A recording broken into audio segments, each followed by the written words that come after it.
Have you ever wondered, what do these people know that I don't know? How do I do it? How do I find my purpose, my passions?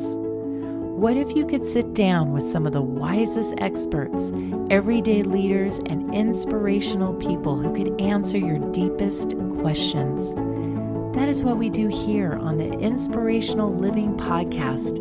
We invite you to join us as we hold conversations, share wisdom, tips, and tools to inspire you, ignite your passions and vision for your life, to awaken your sense of purpose and hope, and leave you inspired to design your best life.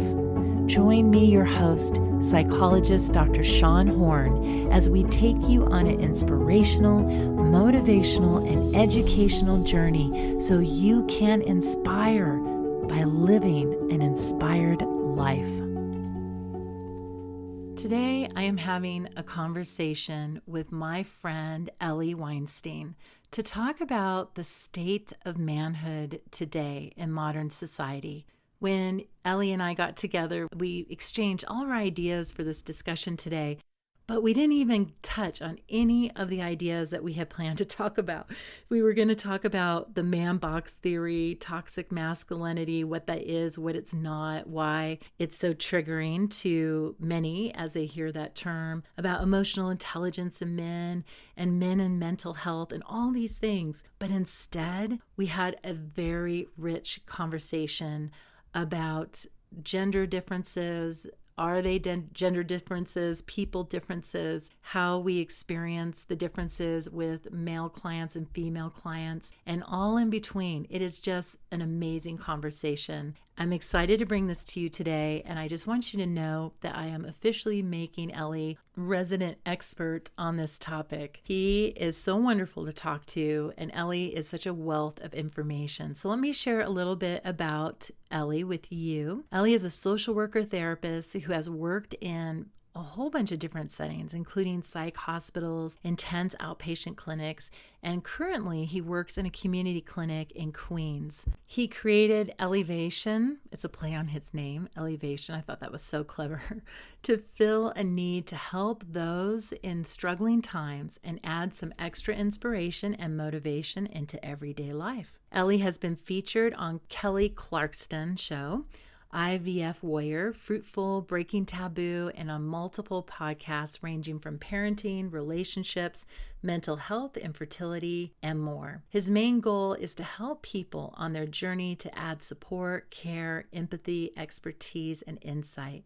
He runs events, seminars, and individual coaching on topics from mental health awareness, public speaking coaching, relationships, relationship coaching, and confidence boosting. I am so delighted to have Eli on the show with you today and hold this conversation. I know it's going to be one of many because we still need to talk about these original topics that we were going to talk about today that we didn't even get around. So here we go. Let's begin my interview with Eli Weinstein.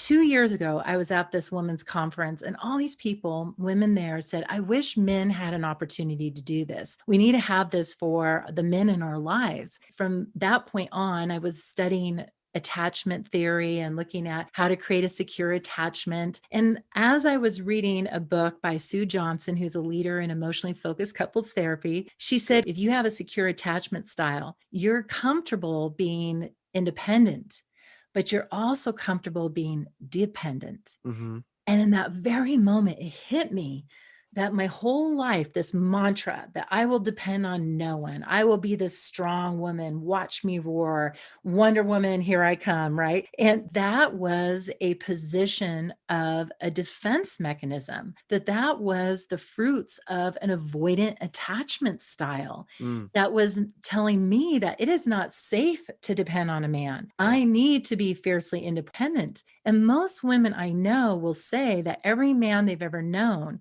has ever been abusive, neglectful, abandoning, something along those lines. Hmm. But I have had the opportunity to know some really amazing men that are empathic, that are caring, that are wise. What I hear from them as I start to explore what it means to be in their world, they want to show women so much that they support them. Yes, you go. Yes, I am not going to be one of those men that oppresses you or holds you down and engages in any sort of behavior that's associated with that. I Hmm. want to respect you and do my best to be part of that. But they're getting so scared and they're getting marginalized, I think, in effort to support women. Hmm. It's like, what about the guys? And so here I am at the women's conference. There's nothing for men. There's no, these big events aren't happening for men to do personal growth, to enhance their life. And if they do, somehow they're being accused of it being part of the old boy club thing, that we're going to come together and keep women out and all that kind of stuff. So I wanted to talk to you about that, of just what is that like to be a man who wants to support women, wants to grow, and trying to be respectful. And what is happening to the state of men right now as they are not getting fed anything to help them to move forward and grow? I love that question. That touched on so many things that I feel. When I look at these like women empowerment summits and conferences, I get very jealous. I Mm, get very internally jealous that I wish we had that for men. Like I said before, I think it's just more of this defense mechanism. I love that. I didn't think of it that way. Attachment theory. That's a beautiful outlook on it. I think it's very important. And I love Sue Johnson also. And I yeah. think that when I look at these conferences, I wish there was more men's summits. Recently, I've noticed, I would say in the past 5 years, there are dad summits, dad things, and I think there are men run events, and I don't, they're not run by therapists or mental health professionals or growth. It's like the influencers or the guy who's like, I was a dad, so I'm going to make a summit, which I think is really important. I'm not bashing that.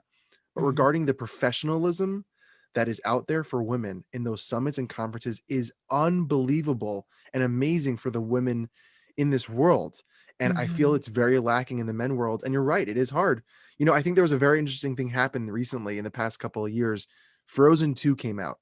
And in mhm, Frozen 2, there is a very empowering moment where Anna is struggling and Kristoff, I only know this details because my daughter has watched it about 18 bajillion times, says, "What can I do for you?"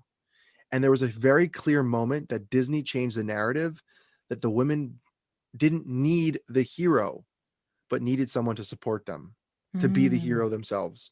And they Wow. didn't depend on a Prince Charming to come swoop them up and save the day. And there was, I remember sitting in the movie theater, whatever that was like before COVID, everyone, all the women cheering. And I was like, what happened? What happened? I don't get it. And I looked at it later and it dawned on me that that is what real masculinity and healthy masculinity is knowing your place, knowing when to step up, and also knowing when to back off and promote your spouse, partner, loved ones, family members, relationships. And it is a struggle because I think it's a huge need because I think for men, one of the biggest struggles is sharing and being vulnerable and open. So to have a created community of other men who are there for the reason of growth, connection, and not like a bro club and a dude club trying to create this environment of like college or frats or sport mentality, but really for growth, I think would be extremely beneficial for the male community because it would create that connection and network of other like-minded men because you wouldn't pay a ticket if you didn't want to be there for a reason. You wouldn't be there if you didn't want to grow and learn. So that Mhm. creates this network of more men who are looking and searching. I think it's a great concept. I don't know how we can get it done, especially now with COVID. It's going to be a Yeah. little bit of time, but you're Yeah. right. There is a marginalization and generalization that all men are like this. And I would say, from my perspective, not all men are. I know I'm not. It doesn't mean that men aren't. It doesn't mean women aren't, have their struggles as well. So it is Mhm, a weird place to be as an empathic feeling guy like myself, to mhm, fit in and find my place of men who are similar to me and women as well. It's like this weird limbo stage. mhm. It seems like masculinity is so stigmatized that if you are masculine, if you do want to be the hero that comes in and sweeps her up, And if I am the woman that wants him to come and sweep me up, that somehow I'm endorsing a patriarchal society. I am not empowering women. It has all those messages versus, can it just be okay? And Can the it same thing just, goes for women, by the way. When a Mhm, woman might be a little more assertive, they're looked at as being crazy or bossy. mhm, When maybe they're just being assertive and being a great boss.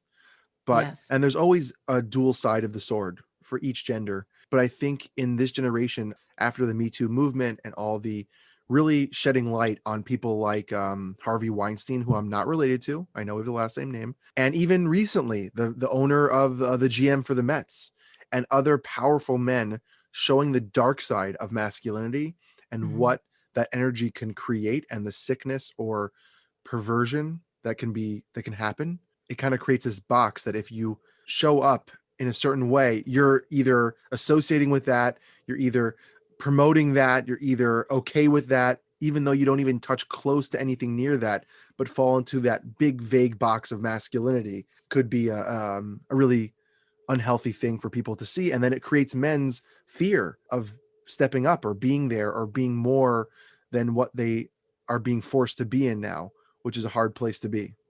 This is what I want to advocate for is I feel like we've swung from one end to the other end, and we're not supporting both in this very mutually supportive way. And I love that you talked about that middle ground. I think it's extremely healthy, and I want to backtrack a little bit. I don't want to make it seem like, this is the awkward part of having this conversation. I don't Mhm, want to make it seem like everything that's happened and progress in the women's world is for nothing, mhm, because my wife would not be able to be the dietitian she is today without with the progress. Voting, getting a loan, all the things that were not in women's rights. I think it's so powerful that that's changed because it's needed, and women matter so much, and so do men. And there mhm, needs to be a balance, like you said, of this. Why can't there be space for both when it's done in a healthy, balanced way? No extreme is good for women and men. It's not healthy. It's not good. It's not important for anyone. It's not good for anyone in this world. But we have swung the pendulum so far that now there's extreme of women being the best, and now men are being pushed to the bottom as your pigs disgusting, and you see that from certain rallies or certain organizations, and it doesn't have to be that way. It can be a beautiful balance, and I think it's healthy to get rid of the negative, get rid of the bad in this world, which is never going to be possible 100%. Do our best to create a healthy mentality of masculinity and femininity, and then have that beautiful balance for everyone to live happily ever after. And it takes time and it's hard. And I think this pendulum had to swing this way to go back to a mhm, balance. And I don't think it should be the way it used to be, where the men were the powerful beings that made all the decisions. I don't think that's healthy, but neither mhm, is only women making those decisions either. It has to be a balance for mhm, everyone's voice to be heard and everyone to matter, because each individual difference creates the world that we have. Each culture, each race, each religion brings a beauty to this world, and every single individual matters individually to help the whole be beautiful. And it's a very mhm, hard balance to have when there has been one either race or one gender that has kind of taken the control, so to speak, in air mhm. quotes, and kind of Yeah, taken the limelight. yes, and whenever we generalize, we're getting in trouble here. In couples work, we're promoting people to have an interdependent relationship Hmm. where you're both relying on one another. You can turn to each other in vulnerability and comfort and support. And if it's not there, then you can do what you need to do to support yourself. But if it is there, to lean into it and receive it and have that shared division of labor, that shared Yeah. partnership. And if you are a woman listening and you do like that your man steps up more and is supportive or takes the role, that doesn't make you any less of a powerful woman and Mm, doesn't make you promoting unhealthy manlyhood. It is important that if that's what your needs are and that's what makes you happy in life, great, mhm. awesome, Right. embrace that. And if you're a guy who's more passive and your woman takes more control or is more is stronger or more decisive or more taking a step forward, great. If that's what you need, you are not less manly, you're not less of a man. You are embracing your spouse and your strengths as well. So you need to know your strengths and your weaknesses, and the partner needs to know their strengths and weaknesses to create that healthy balance of a relationship, marriage, family setting. And it doesn't take away from any of those terms that we use, either masculinity or femininity or manlyhood or womanhood, it's all beautiful and all great. It's a balance. And it doesn't mean that and I was talking to someone recently about masculinity and femininity being an energy, that a woman, like I can lean more feminine sometimes. I think I have more moisturizers than my wife. I am very big into self-care and my skin, and I'm okay with that. And I care about matching and my clothes matching. And my wife is not more as in tune into that. It doesn't mean she's not good at it. That doesn't make me any less a man, and doesn't make her any less of a woman that she doesn't do those things as well. So I think it's important to like get out of these boxes that we put people in. Just embrace the person for who they are. And I think that's a big problem that we have today. Yes. I hear so often from women feeling shamed for wanting to be a stay-at-home parent, to want to stay home, to be someone that cares about their house and cooking, that somehow that's wrong. And they're buying into the traditional lifestyle, but that's what they love and that's Yeah. what they want to do. Yeah. I And it think doesn't mean you're we, stuck in the 50s. It doesn't mean you're stuck in the 50s where you're the housewife and just the, oh dear, how was your day at work? You know, I told my wife, if she made enough money for us to be able to live off of it and I didn't have to work, I would stay home and take care of the kids and the housework all day. Why Mhm, not? mhm. But that's not possible nowadays. But if I did do that, I am still just as much a man, because Yes. it's not about those things that we have defined as what is man and what is woman. We've Mhm. seen that that's a spectrum that is not so clear cut and black and white. Mhm. It is very gray. Yes, you reminded me of a moment with my husband. We had our two children during grad school. And so we would balance the duties and working and so forth. But at some points, he was a stay-at-home parent while I was going out to internship and doing all Mhm. these things. And one day I came home, he was so nurturing to our children, so loving and comforting and affectionate. And so I said to him, honey, you are such a mothering father. And he says, no, I'm a fathering father. It's just that people forgot what that means. I love that. I love that. I never think that I am a mothering father or a mother when I'm caring and loving to my daughter. Hmm. I am a good father. So, I'm a how would you describe fathering? Like, how would you define the fathering of a child? I think it really depends on, what the makeup of a relationship is, depending on the genders that might play a role. I don't know. I haven't Hmm. really paid attention to that. I only know for myself. And for Hmm. myself, being a father is being a role model as who I am, which is a male figure. And Hmm. that means all the goodness, having feelings and emotions and strengths and weaknesses, and showing my daughter what it means to be human. That's what fathering is, just as it is what motherhood is. But I think motherhood has been associated with caring and love, and fatherhood is like roughhousing and playing sports and, having the talk and all those kind of like intense things, when that might not be in every relationship and might not be every man or woman. Some women are not as motherly, quote unquote, that we've put that box into. Some of them are more, I don't even know the word for it. They're Hmm. just not that box that we put in of motherly. They're not as caring or loving. Doesn't make them any less of a mother. You are still that child's mother. Just like Hmm. I could be a father and not fit into that old school thought process or box of what a father should and shouldn't be. And I Yeah. think as a parent, as long as you're being there and loving your children with affection and intention, and really trying to create and keeping your child alive, that's the best part of being a parent. Hmm. All the other terms and all the other things don't matter. Yes. I love that your husband said that. Yeah. What I observed in his parenting, he provided, he protected, he taught, he mentored, he comforted, he guided. That's a parent. All, yes, parenting. That's parenting. It's not father and mother. That's parenting, right? He We was should all he be so was lucky. attuned. Yes, he was attuned to the kids, noticing when they're tired, when they're hungry, when they're sleepy. He would pace himself with them and create psychological and physical safety for them. I wish he was my father. That sounds great. You know? But Yeah. I think there is this old school thought of when we look on TV of like the 50s and 60s and 70s of the father comes home from a long day of work, puts his stuff down, takes his shoes and socks off, takes his pants off, sits on the couch, has a beer that his wife so nicely brought, and the kids come by and is lazy or not, in tune or not there, and is not with the family, and eats the dinner, goes to bed, and does it all over again. And that's Mhm. the classic scenario of what a quote unquote father figure was. Mhm. And it doesn't have to be that way, or isn't that's not reality. And not all Mhm. dads will be great, and not all moms will be great. And it is about you as a parent making that decision of what that Mhm. means to be a parent. Just like it is to be a husband or a wife. You have to make the decision to define that for yourself as a couple. I Mhm. know when my wife was pregnant, I took a lot more roles on that I normally didn't do. That's what needed to happen. You know, I'm a religious Jew. We keep Sabbath. I cook a lot for Sabbath because my schedule as a therapist is more flexible. I have more hours to do the things that my wife can't because she works a 9 to 6 job in a hospital. Does it mean I'm any less of a husband? No. So it's Mhm. like all these weird things that frustrate me as a guy, that these like preconceived notions of what it. And when we have guests over, like, oh, your husband cooked everything. You are so lucky.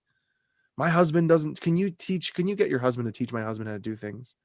And then it like creates this bad rep for dads out there, but not all dads are made for that, and not all moms are made for that. And it's really having Mhm. that honest conversation. The individual differences, strengths, and so forth. What you described about how that father, that traditional father role is really how we would describe an avoidant attachment. Someone who's had to turn off any sort of cue for relationships, Yeah, right?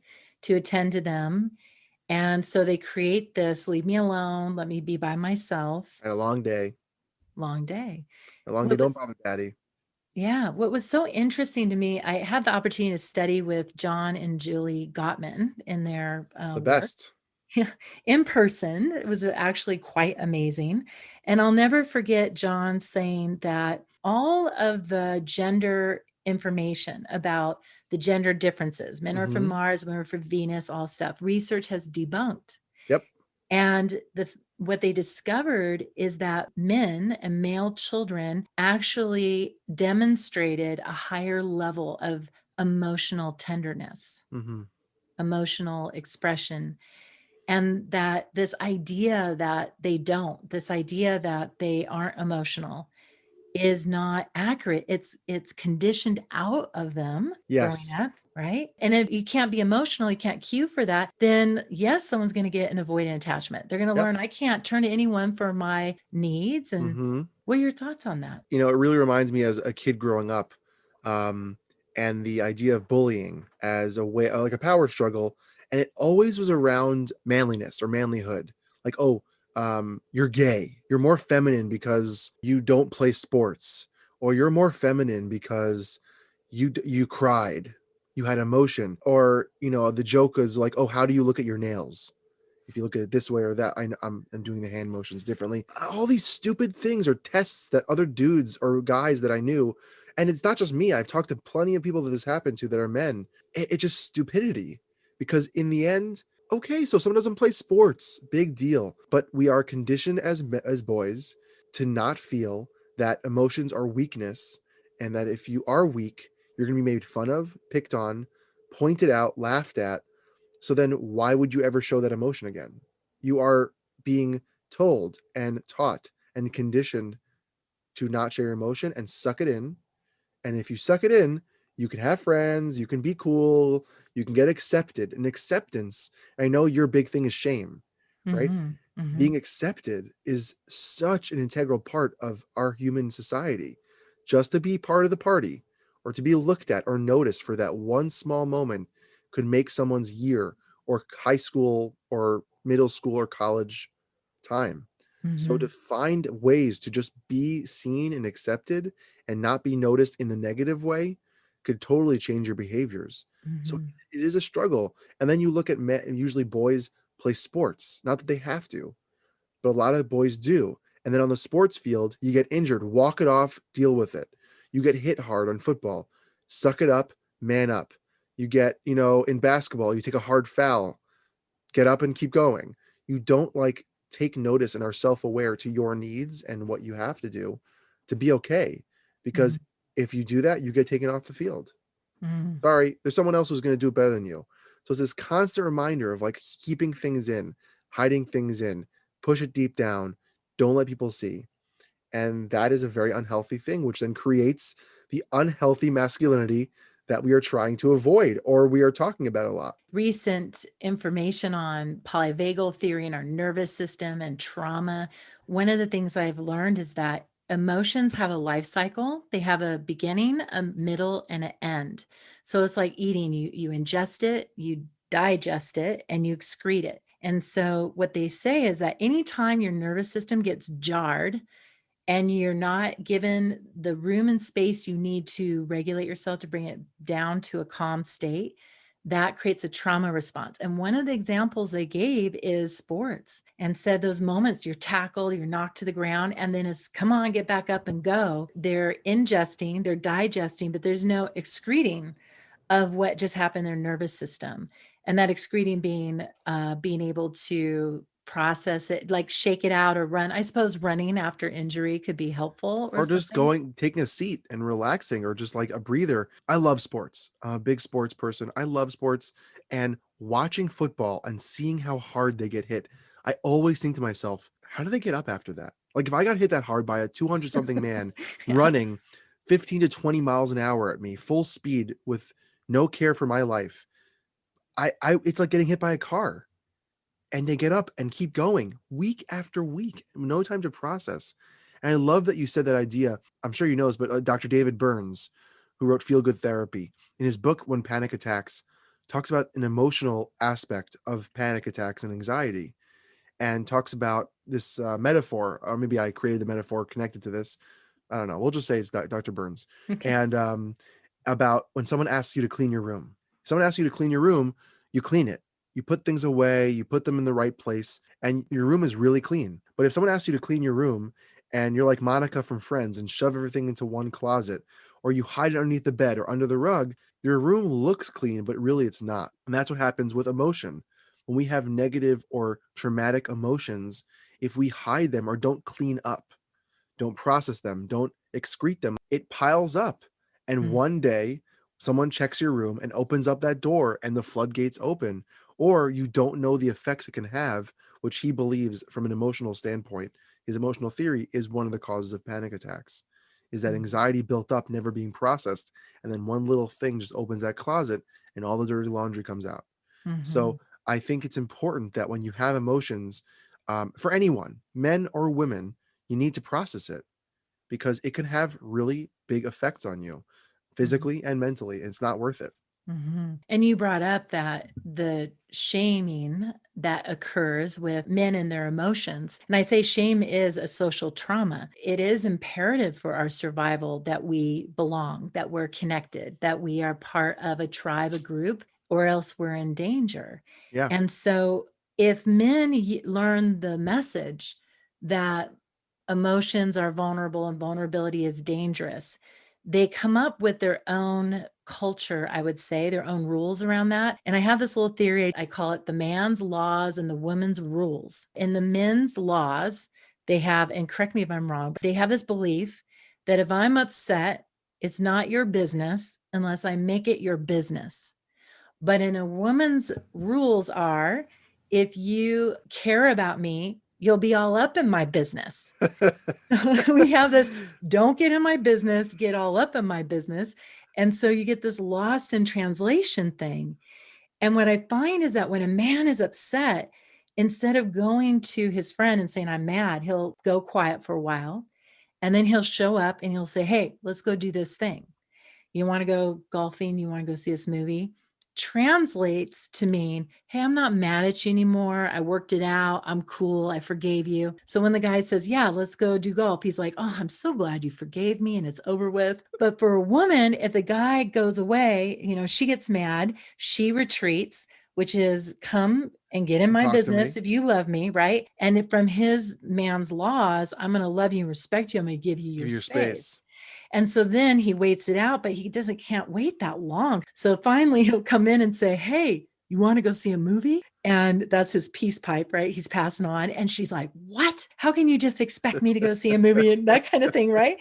And then he goes, I can't understand women. And you get all that frustrations. Does this resonate with you? I mean, how do you see that to be true? I love the metaphor, and I find that so funny. You talked about Men Are From Mars, Women Are From Venus. I have read that book a couple of times. I'm not here to bash Dr. Gray, but I do believe that one of the things that are actually true for the genders is that rule. Is that what he discussed? I think the idea of the roles, I think, is changing. It depends on each person. We can't make blanket roles and rules. But I Mm-hmm. think that the isolation piece, or the man cave that he calls, or women being more out there and talking, is something that is very true. And of course, not every woman's like that. Not every man's like that. Mm-hmm. But it is very funny that you said that. Guys don't talk about their feelings. So if they need to talk about their feelings, they wait and they go, oh yeah, and they go, yeah, sure, let's do this. And then, oh, okay, we're good. But sometimes some men need to talk. And Mm-hmm. that's really important as well. I was just laughing because it's just so funny how you literally just painted the picture of probably majority of marriages and relationships of like the woman sitting in the room waiting for the husband or the partner to come in and talk, but he's giving her space because that's what he would do to his bro and not to his Yeah. wife or spouse or Yeah. partner. So it's just very funny. It made me crack up because it's a very true thing. But I think the biggest way to handle that is to communicate when you get into an argument or you have a struggle in your relationship, Mm-hmm. to communicate what you need. Sometimes my wife likes to be like me to be in her business. Sometimes she needs the space. Yeah. Sometimes I recover faster from an argument than she does, and sometimes she recovers faster than I do. We process things differently because we're different human beings.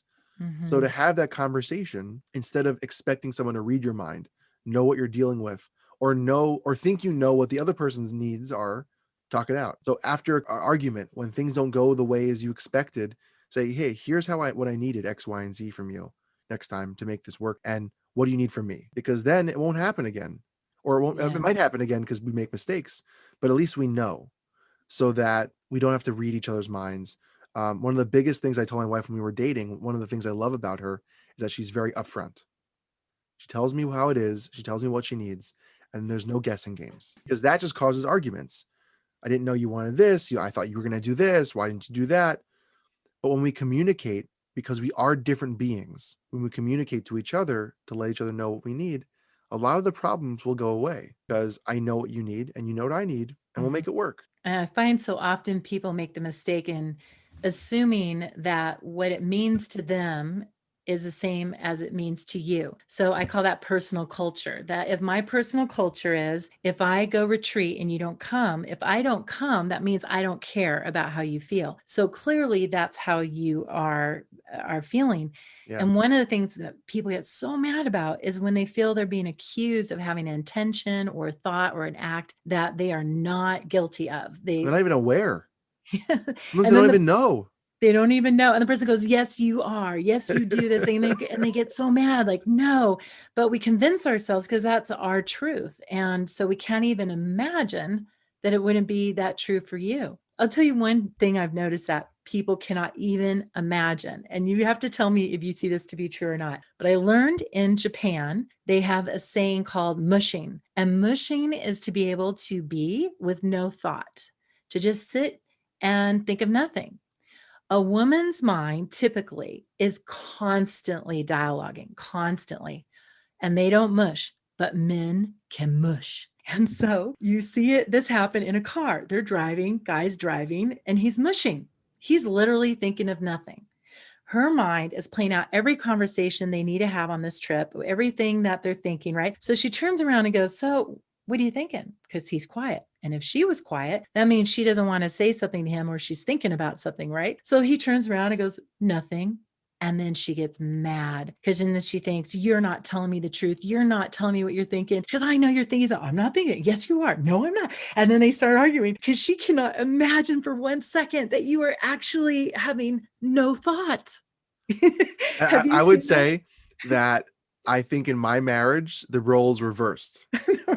I've been honest, I have ADHD. So my brain is just active all the time. So I'll be sitting in the car thinking about a billion things. My wife will be spacing out, whatever, playing on her phone or quiet or listening to music. And I go, so what's on your mind? She goes, nothing.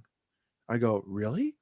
I go, here's what I'm thinking about. And I tell her, I don't get angry at her by not thinking. She works very hard. So, Yeah. but sometimes it's the opposite. But I would say usually I take that role, which is what I talked about in the beginning, is that sometimes I take that classic woman feminine role in our Mhm. marriage.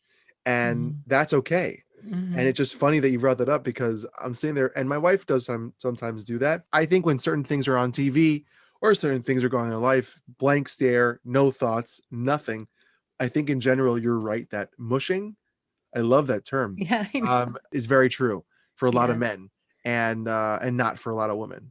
Yeah. What we're pointing out here is that when these things we're talking about, there's going to be a large groups of people that are going to say, that's me, that's us, that's our marriage. But we often find in our clinical work that people say, well, actually, it's him, it's Yeah. her, right? He's the one that can't not resolve something and wants to talk about everything. And the woman saying, I just want space. And Mm-hmm. so we do see this not being gender specific, but really person specific. Yes. And this is what we're trying to expand people's awareness of, is that we don't want them to generalize groups, stigmatize feminine energy, masculine energy, but to really let there be open discussion about how that shows up for people, and to allow them to have the human experience and not shame and blame them for what they feel, what they like, what they want, but to have those open conversations so that the couple, whoever they are, can have a greater understanding of how to interact with one another.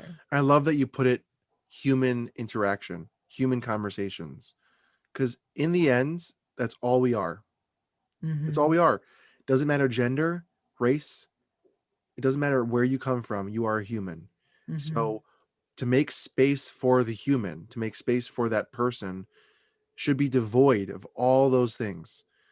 Yes, the person and where they're at. It's a very therapy term. Meeting a client where they're at is very important. Whether their race, ethnicity, culture, religion, gender plays a role in the issues they're dealing with, great. As a therapist, we need to be there with them for that issue, and that's truly important. When it comes to relationships and stuff like that, be there as a human, and don't put people together because they're men, women, black, white. They voted for this person or that person. I know it's hot topics. I know it's really, really raw and very hard to handle, that not everyone who voted for X person is bad or good, and not a person who ever voted for this person is good or bad. They're human. They have their opinions. They have their reasons. And if we just made more space for the human, I think we would be a lot less hatred and Mm-hmm. more understanding that we're pretty similar in a lot of ways and different in some ways, which makes us individuals. Mm-hmm. But if we kind of connect on that deep Yeah. connection of being human beings struggling with similar things, I think can make a better world that we're in. Mm-hmm. I think when that comes down to, I'll bring it a little deeper, as a male, seeing the difference in men coming to therapy or seeking mental health. If they didn't look at it as weakness, if they weren't conditioned to not think of it as a human helping humans go through their struggles. No, that's a woman thing. I don't talk. Oh, no. I don't do that. No, I can't open up. I can't be vulnerable. I don't want to be weak. I don't want to cry or have emotions. It's not about that. It's about having an objective conversation and love and care from a human to a human, helping you with whatever struggle that brings you to that room that day. If men looked at it more that way, there'd be a lot more men in therapy. Mm-hmm. For some reason, I'm very effective with men in working with them. And part of that has been that I'm married to a caveman. I'm married to a poet warrior, in that he's a natural warrior. He was in special forces and did all that kind of stuff. So, and when you see him, he's very intimidating. He's got a very powerful presence. If he was walking down the street, people look through their blinds, it's like, it's kind of scary, right? But he doesn't like football. He doesn't drink. He loves to have really deep conversations. He doesn't like superficial conversations. And he's a poet and he's an artist. So Mm. it's very different than anything I you love that. typically It expect. throws you off. Both things throw you off, right? You see Yeah. this guy in special forces, but he likes to draw and be a poet. Yeah. That's beautiful. That And makes hates him a whole football. person. Yeah. And Right. he's, you know what? He's probably more of a man than I am for being in special forces, whatever that means. But that doesn't take away from his manlyhood or No. being a father or a husband just because Hmm. he likes to do poetry. Yeah. He's taught me so much about men. And this is where I think if we have that position of our mind, teach me about you. I need to understand. I'm not going to presume to know what you're thinking, feeling, why you're doing what you're doing. Help me understand you, your story, your experience. And if we did that with every hot topic right now that's out there, right? all the diversity Uh, issues and everything, saying, teach me, just put your thoughts aside for a second and just be open and curious yeah. to that person's narrative. And so my husband's been teaching me about men for years. And I've learned that a lot of men don't want you to have that really compassionate face, that empathy. It feels And patronizing, it pity. feels pity, condescending. They want it straight up. Just be a straight shooter, tell them what's up, tell them in raw, and let them be raw. Let them talk the way they talk and Hmm. not get touchy feely and jumpy around it kind of Yeah. thing. And there's been times where my husband, both of us have always been proactive with any sort of personal growth. It was actually in our vows. We said, if there's ever a problem, we will seek help to help us. And so he's gone to therapy. And whenever he's gone, he comes back and it was a total flop. And I'd say, how did it go? And either the therapist would talk about themselves to my husband for the whole hour, trying to impress him with some like badass story that they had that they wanted him to know about, or they just missed the mark and they didn't know how to relate and connect. So when men come, I do let them be the gatekeeper. I follow their lead of what they want to talk about, what they want to bring here. I don't push my agenda on them. And if there's something they're uncomfortable talking about, I don't make them, I just pace myself with them and really show that I respect them, that I can handle it. We can talk straight. Then they open up and they tell me so much. But until we establish that rapport and that safety, they're not going to let me in. And they've already had a lot of times really negative experiences with these therapists that just didn't get it. Yeah. You have defined, when I get asked, how do I help my man open up? That is you just defined it and explained it in a beautiful way. It is not about pushing agenda. It's not about judgment or looking at them and giving answers or fixing. It's about letting them dictate. Mm-hmm. And when they feel comfortable and when you have given them the space to open up little by little, whatever they feel is necessary, that is when they open up even more. And Mm-hmm. it's about creating that space as a therapist or anyone in a man's life.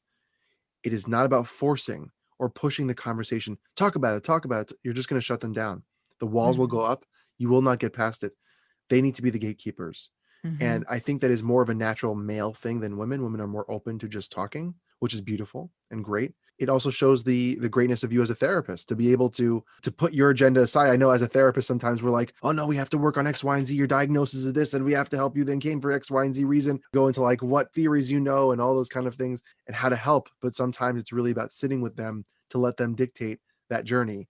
And when they are ready, you're ready. You're Mm-hmm. ready to help them. You're not lacking in that ability. As a therapist, I think you made a great point. And as a human as general, I think you made a great point that if we just were open to letting someone else teach us, I get asked, you're a white Jewish male.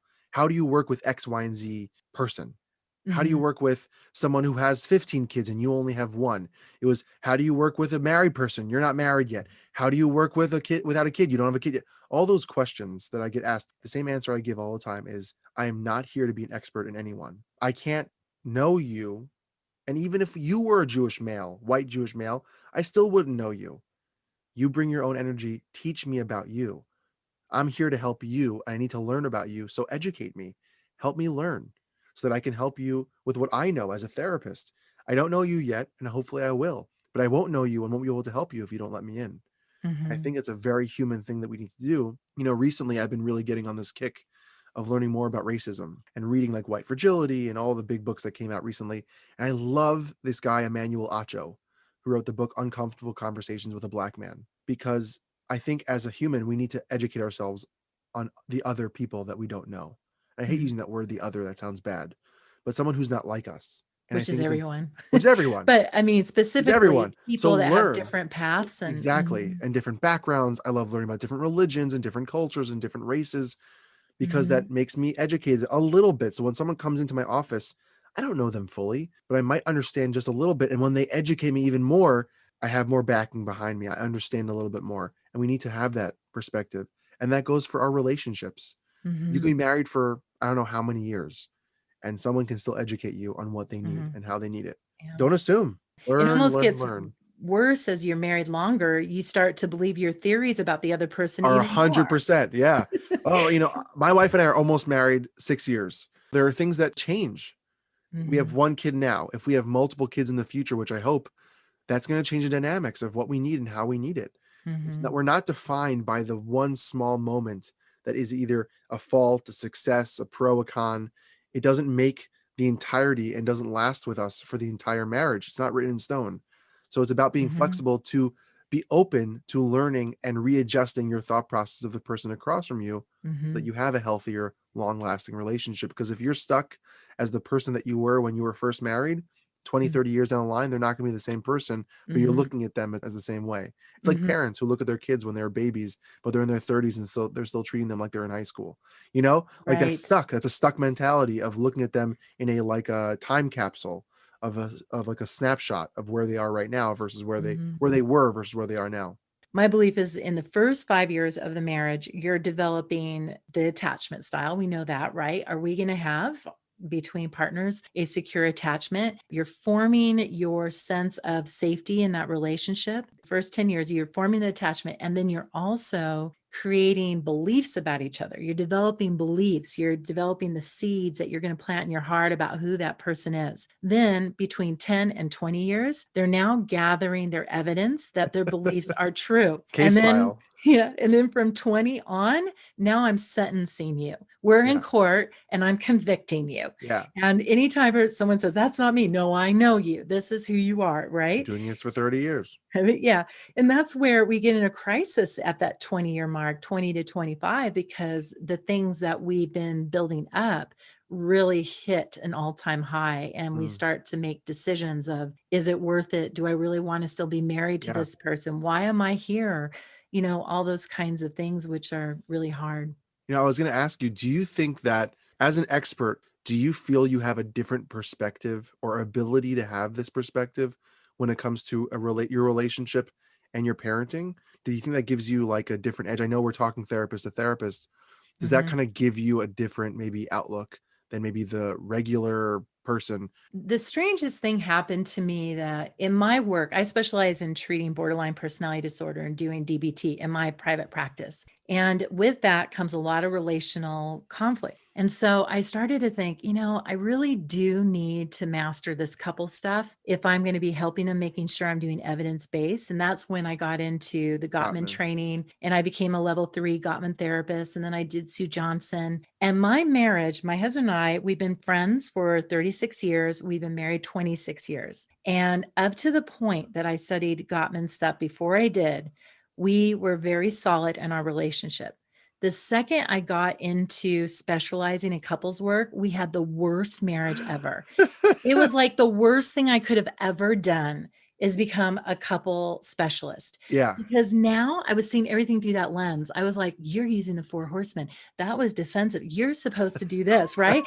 And so I just started to get upset that it was not working the way it should, or he wasn't following the recipes or Yeah, the outcomes. I And so understand that. I actually found it made it worse. It was like naiveness was bliss. I sometimes feel as a therapist when I get into an argument with my wife that I should know better because I deal with couples. I'm like, come on, Ellie, you should have gotten this. You should have seen that coming. But then it's also reminding yourself that you're human, which was why I wanted to ask you because I think it's such an interesting perspective that we have as therapists Yeah. and as specialists to be able to have that perspective that we are human, and that just because Mhm. we are in a marriage does not make us perfect in our No. marriage. Right. I have a saying that the closer I am, the less I know. So when it comes to my family and friends, I am not the specialist. And my husband knows that if he wants to get us in a fight quick, all he has to say is, well, you're the doctor. Whoa, those are fighting words. Like Uh, we're off, the horses are off and running. I definitely give myself a free pass when it comes to family and friends. I'm just too much in the picture with them to see the picture. And that's 100%. just the way it is. I can have such a different perspective when I'm in a therapy room with people that I'm not living life with a day in, day out. So much easier.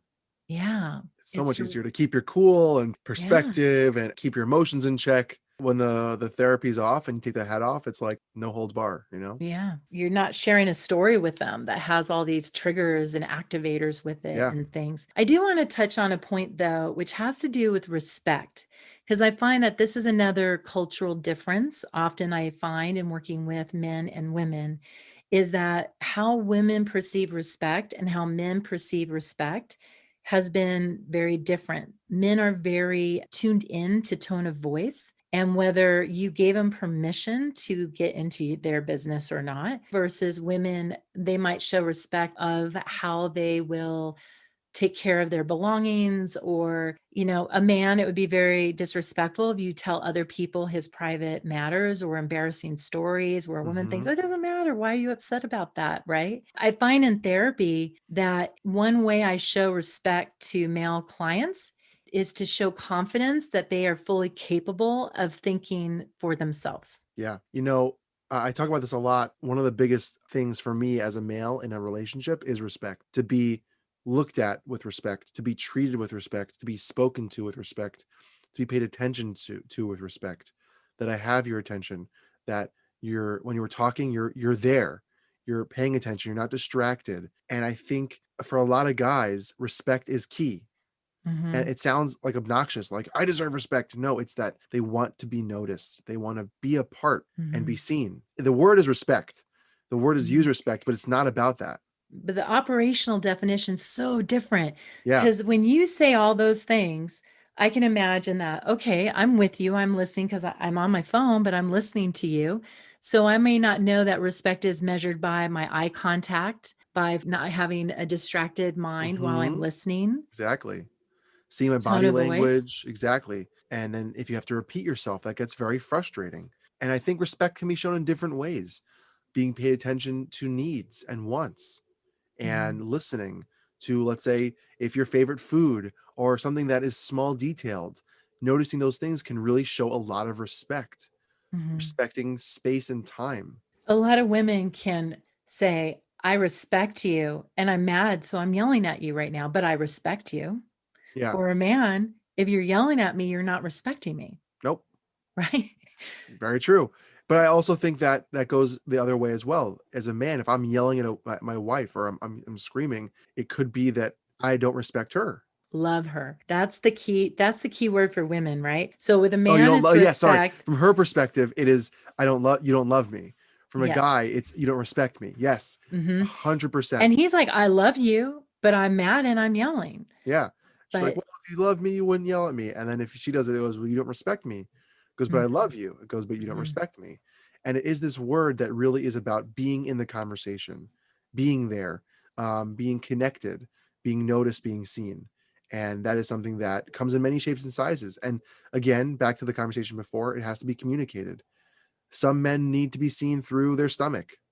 Some men need to be seen through sexuality, and to be noticed, and the things that they like and how they like it are done, or they're being paid attention to. Some men, it's joining them for something that they like to do, just like they would do for you. Some, it's that eye contact during a conversation. It's all these different things, but you need to talk to your man, and men need to talk to their woman what they need as well.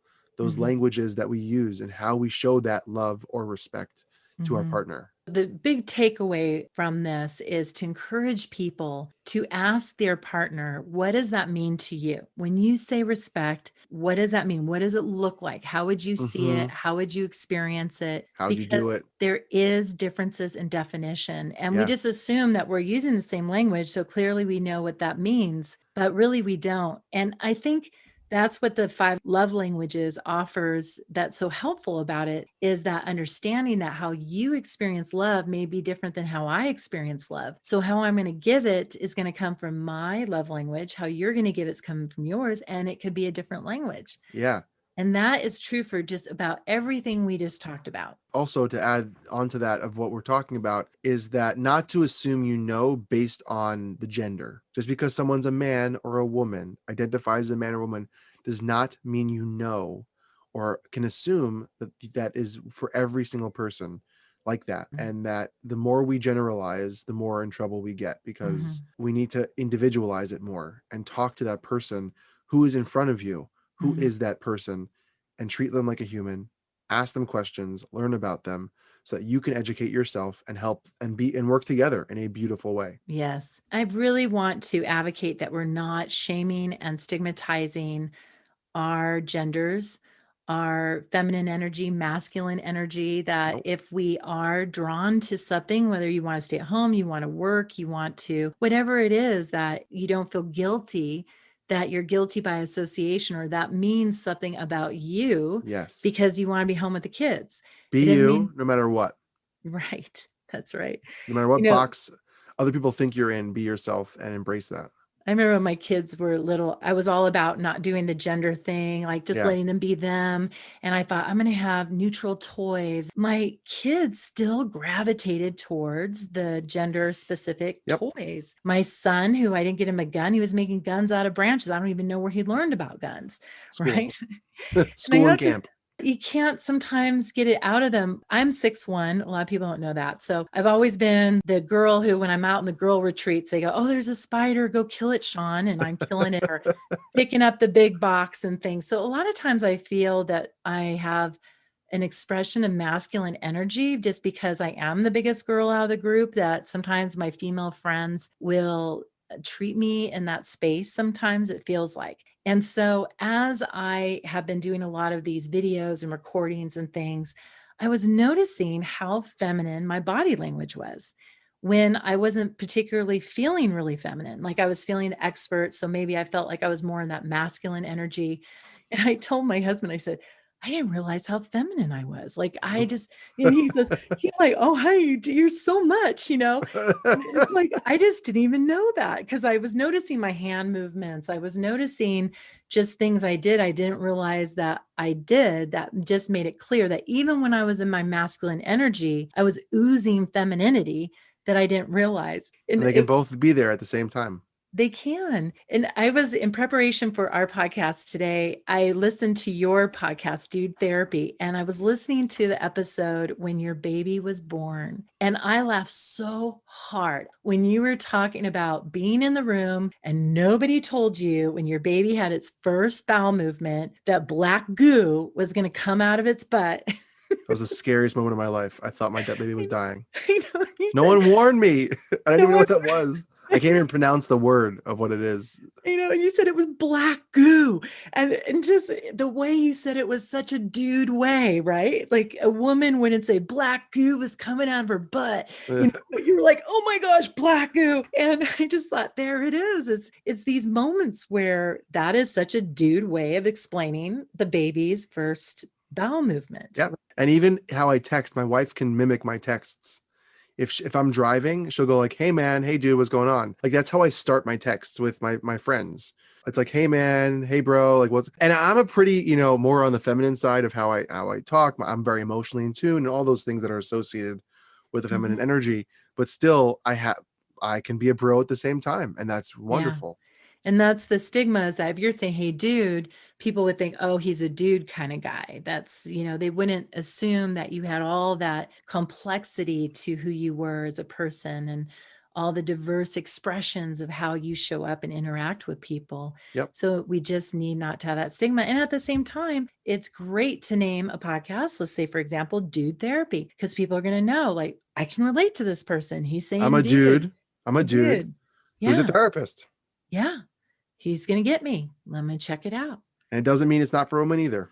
No, definitely. I enjoyed your episodes. I found so much value in them. And so I'm really excited for your podcast. How long have Thank you you. been doing your podcast? Since about April.